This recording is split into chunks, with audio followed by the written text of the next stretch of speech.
Welcome to Santos Brothers Eats. Food worth mentioning. Okay, yeah, let's do it. Okay. So, all right. So, welcome back to Santos Brothers Eat. I am here with my brother, Chef Jeff. Hello, Jeff. Hey, how's it going, Ken? And how's everyone else in the world going? Trust everyone else is doing well. So, we are going to be talking about two Filipino treats. One's a savory treat, and the other one is a sweet treat. One's for the meal and one's for dessert.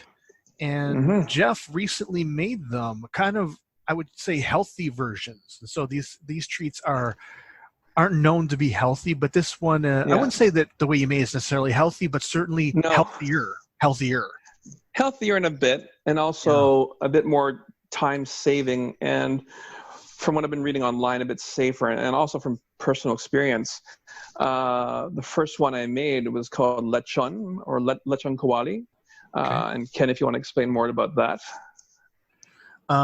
Lechon is basically it's a roast a suckling pig. So if you think about Hawaiian luau, and they just roast that pig on the fire, and just that whole barbecue experience, and they got someone rotating that pig, and it's slow roasted for quite a long time.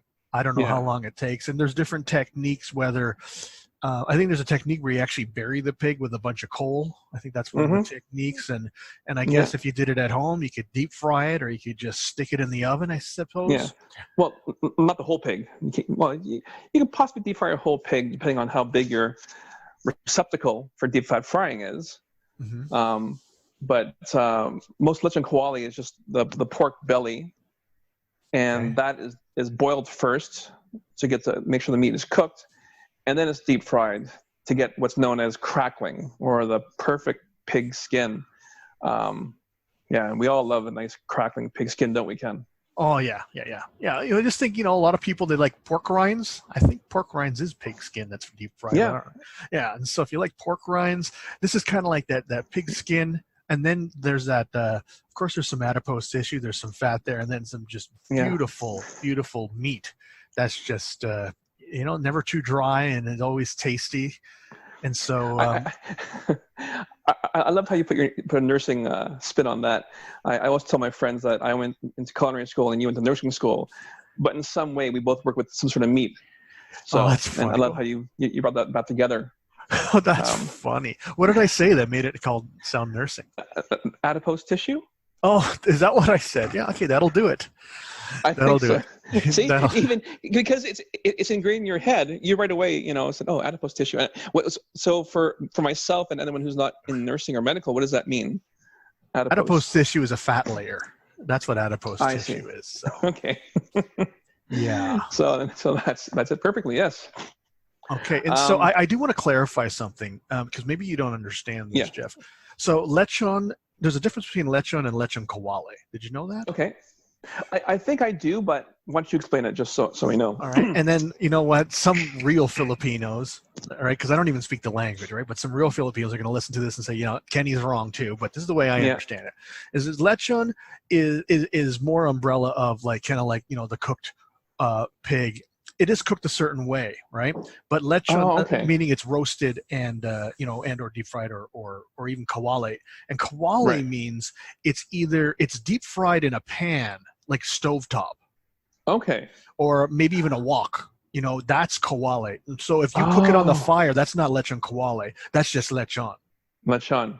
Yes. I for some reason I thought lechon kawali had added the sauce to it. Like it was more of a saucy dish. Like it was lechon, but then added in sauce, like not the sauce that we know, but like a dish separately with either noodles or rice. Because if you're cooking it in an actual pot, right, then you could actually have the liberty if you want to put a type of sauce in there. I guess, Okay. And so, and then if someone else hears this, they're gonna be like, Kenny's wrong. That's not how it is. But that's what I understand. So kawali ultimately means it's in a pot, usually on the top of the stove. Okay. But, so that's So, and this purpose that does make more sense. So what I made, I did make lechon kawali. Not a whole lechon, which is the roast pig, but lechon kawali, which is deep fried.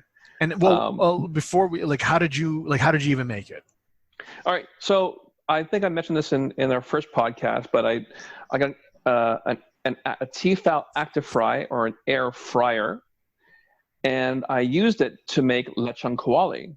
And like Ken says, it's a bit of a healthier version, but lechon kawali itself isn't that healthy because of the fat layer on it and the crackling, of course.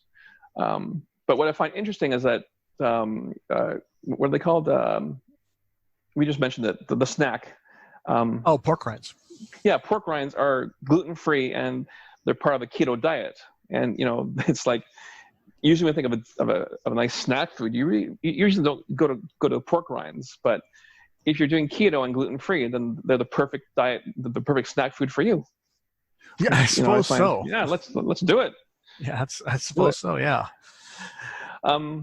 So I made mine in my air fryer, the Tefal Active Fry, and I did some research regarding how to do pork belly.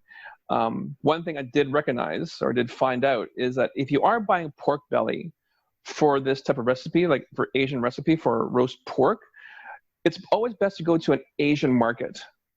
Here in Toronto, we have there's one TNT left, or L Premium, or Oceans, or actually I went to Nations Experience, that's in the Stockyards by the Junction area. And because they say that pork belly in an Asian market, they know that you're using it for roast pork. So they do leave the meat, the fat layer, another small layer of meat, another small layer of fat, and the skin. And the skin is what you want for the crackling. Most pork belly that's found in Western market, like Loblaws or Metro, they think that you're only doing it to smoke bacon. And if you listen to this podcast, look at bacon itself. It has a meat layer and then a thin fat layer, and that's it. So there's actually another layer of meat and fat and skin above that layer.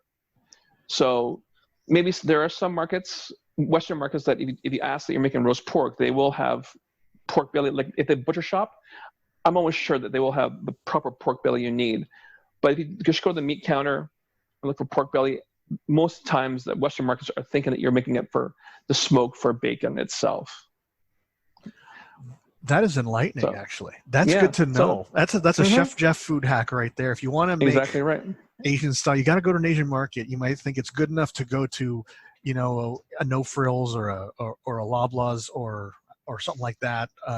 But you get that pork belly at an Asian market. I was at an Asian market actually just yesterday. I saw some frozen pork belly. Would it be okay to use frozen? It is okay to use frozen.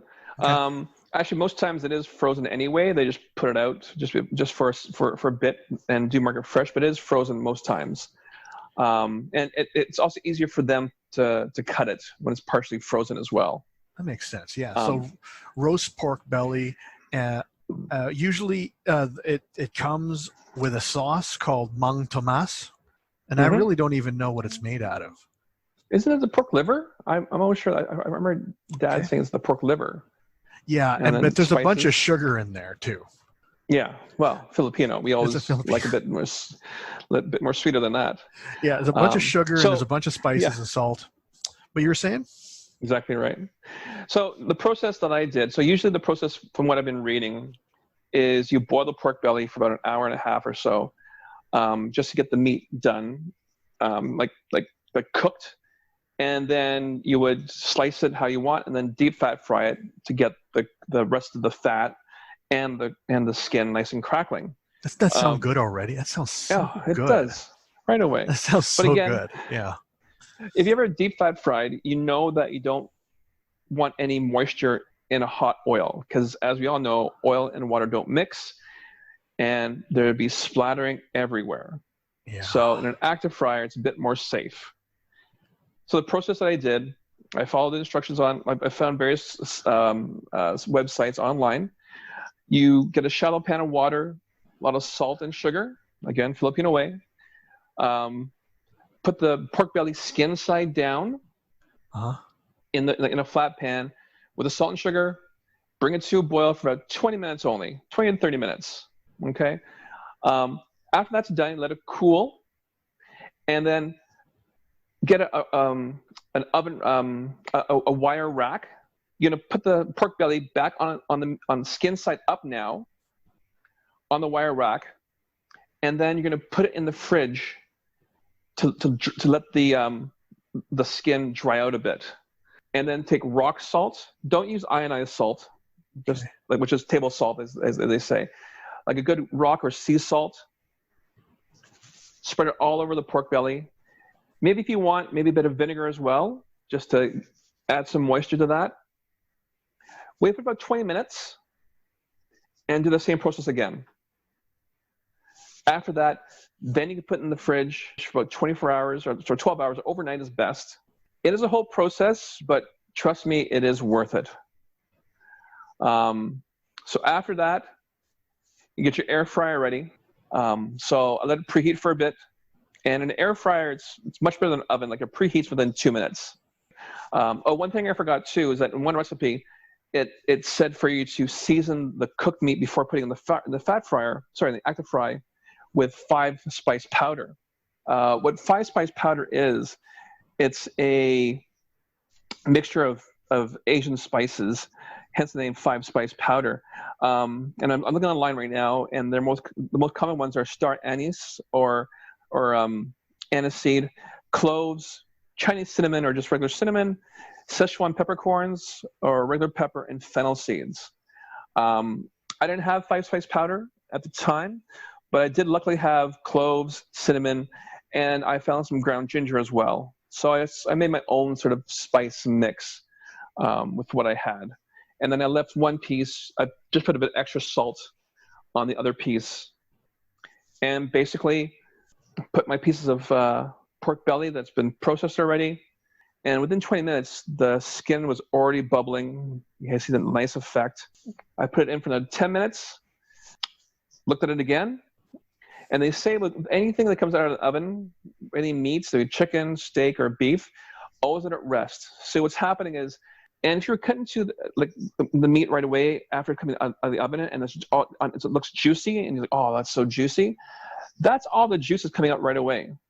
So it's not drying out per se, but if you let the piece of meat rest for like 5-10 minutes, the juices will have a chance to settle down evenly throughout the meat. And that's the same process with this pork belly. And I know it's tempting to eat it right away. If you want to take a piece of skin out, you can, but for the whole pork, just let it rest for a bit. And then, your pork belly is good is when you hit the knife through it and you hear the little crack to it. Wow. And oh yeah, I was very pleased with myself when I made this pork belly. It was just so good. It sounds really good. Like I've actually never had pork belly that wasn't bought somewhere.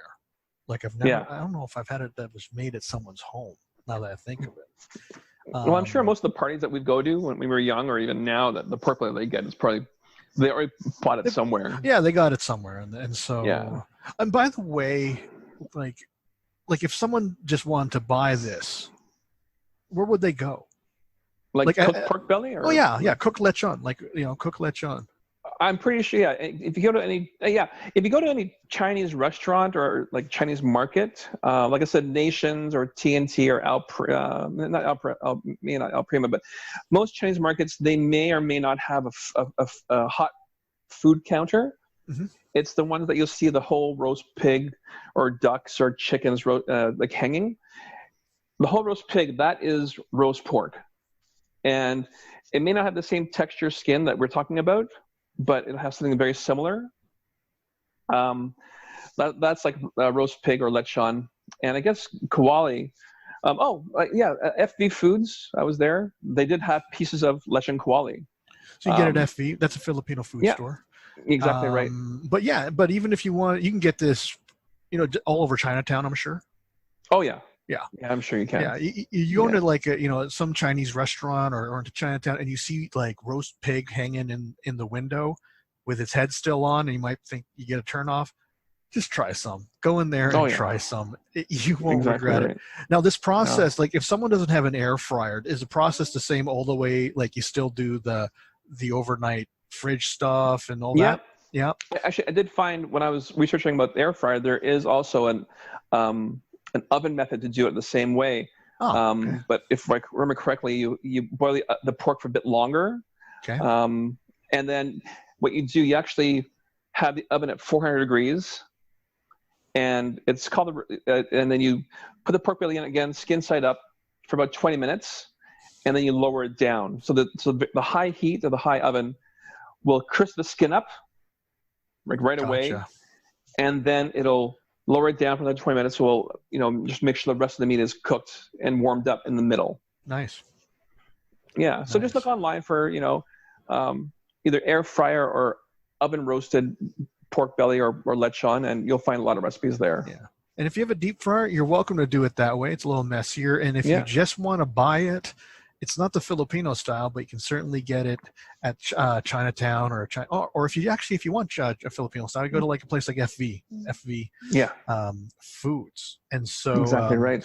Usually I have it with that mang tamas, that sauce that's made with the liver. It doesn't sound that good now that the way I'm explaining it, but it's really, really delicious with that. If I don't have that, then I will actually, I wouldn't mind using banana ketchup on that, or even just regular ketchup. Yeah. And one recipe I discovered, I never thought about, the Vietnamese actually use the same method for their banh mi's, like a roast pork banh mi. And I was thinking to myself, that'd be so good, like a fresh baguette bun with the pickled carrots, the pickled vegetables. Wow, that would be way good. That would be so good. Way good. Okay, so delicious. that's on my bucket list, just a pork belly banh mi, right? And it's not even that out. Like, I'm sure it's easy to get, right? So. Oh yeah. Yeah. I'm pretty sure if you find a banh mi place, they should have pork belly banh mi's. Yeah. Yeah. So those are all the options. You either make it yourself, and there's different ways to make it yourself. And by the way, if you make it yourself, make sure to go to an Asian market when you pick it up, because you'll be disappointed if you pick it up at the Metro. All right. Exactly right. And then otherwise you just buy it, Filipino style FV or other Filipino places. Or you know what? I will never feel disappointed if I'm eating lechon at a Chinese, place. No. So even though it's different, I'll still love it. So that is the Filipino treat that Jeff made with his Actifire, but he did make a dessert, and that's what we're going to be talking about next. Yeah. So the dessert I also made in my Actifire was turon. And this is one of my wife's Diana's favorites. Turon is basically, just think of a banana spring roll.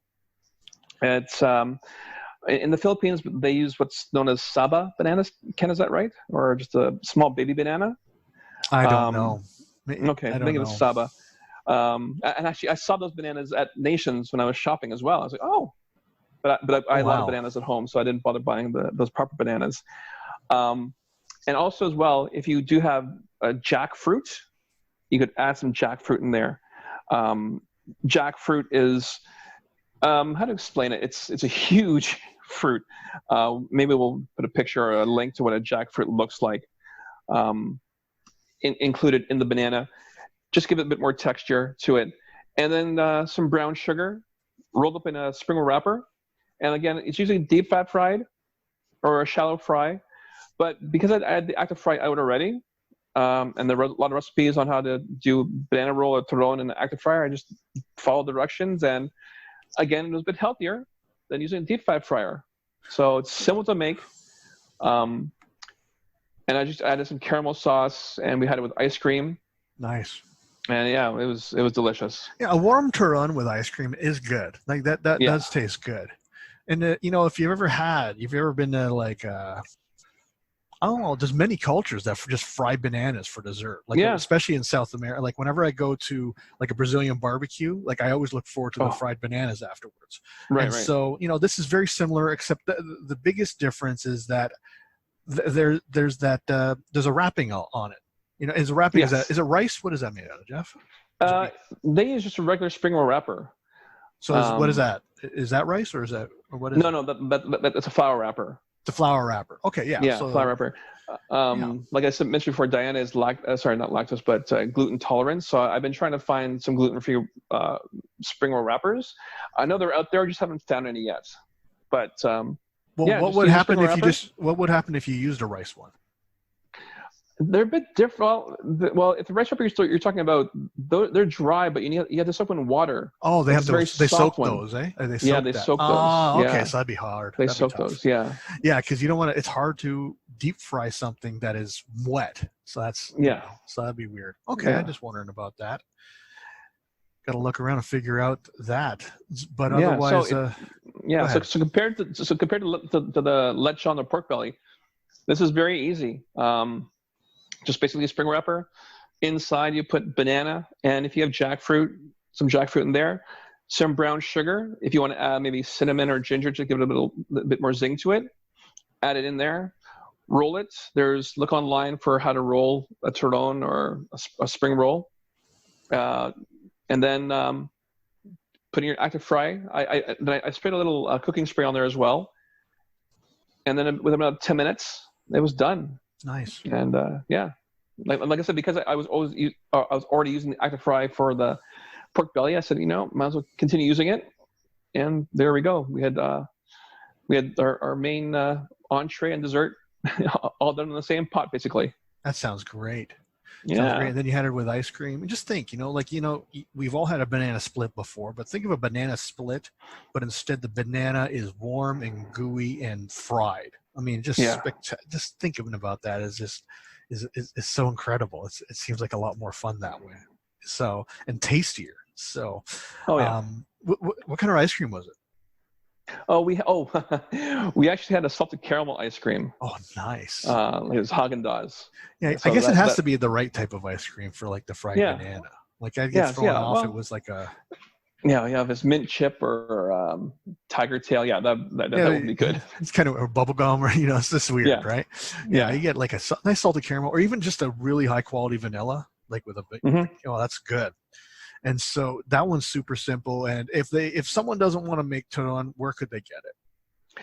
Almost the same places that we just mentioned before. It is more Filipino, so you might have to go to a Filipino place like FV Foods. I'm sure if you're in Toronto area, anywhere along Bathurst and Keele area, there's a lot of Filipino restaurants. You can find turon almost anywhere there. I think I mentioned this before, but Tita Flips does like a smaller turon. And they actually deep fat fry it. And when I was reading about how to make turon, what they actually do after they deep fat fry it, they actually add sugar to the oil. And then they put the turon back in, and the sugar actually coats the turon individually. So I was looking at the videos, like, wow, that's a really interesting process. How they do that? Wait. Is that a signature to Tita Flips or no? I think it's just how they do it Filipino style. Oh, that's a traditional way. Oh, okay, that's pretty cool. Okay. Yeah, because actually the video I was watching was in Tagalog itself. So okay. I was just let me watch this, and he speaks Tagalog and he's showing turon, and then he added the sugar to it. And if I didn't read about it first, I'd be saying, what is he doing? But then I understood what he was doing. I was like, wow, that is really interesting. That's next level. Yeah, that's next level there. Yeah. Exactly right. So like again, because I was using the air fryer for the pork belly, I said, you know what, might as well make turon as well, and I made things easy. That sounds like a good Filipino meal, just right there. And I'm sure you had it with rice and whatever. And you had vegetables or no? Oh, I put those to the side. You prepared vegetables, but when it's time to eat them, you just push them off the plate, right? I forgot about them. We're joking, but we're not about the vegetables. So that's that. And so those are the two Filipino treats that we wanted to talk about. That's food worth mentioning. And again, if you don't have the tools to make it, or if you just don't want to make it, you could always purchase it at the places that we said. Turon is getting a lot more popular. I'm seeing it all over. I'm surprised that it's not a Jollibee. Tell you the truth, that'd be cool if it was. They make fries. Fryer. Yeah, they make fries. Yeah. Well, I remember I heard that someone asked the people at McDonald's how come they have onion rings, and they said there won't be enough onions in the world for us to make onion rings.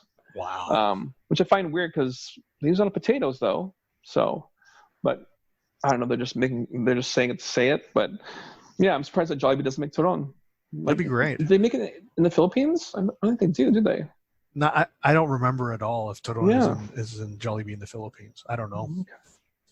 All right. Yeah. Well, that is it. Those are the two things that we felt was food worth mentioning this week, and we'll be back next week with more food that is worth mentioning. That's right. And then until next time, remember this quote from Julia Child: "People who love to eat are always the best people." And that includes Chef Jeff, his brother me, Kenny, and you too if you love to eat food worth mentioning. Have a great day, everybody. All right, take care. Bye-bye. That's another one done. That's it. You've been listening to Santos Brothers Eat. Food worth mentioning.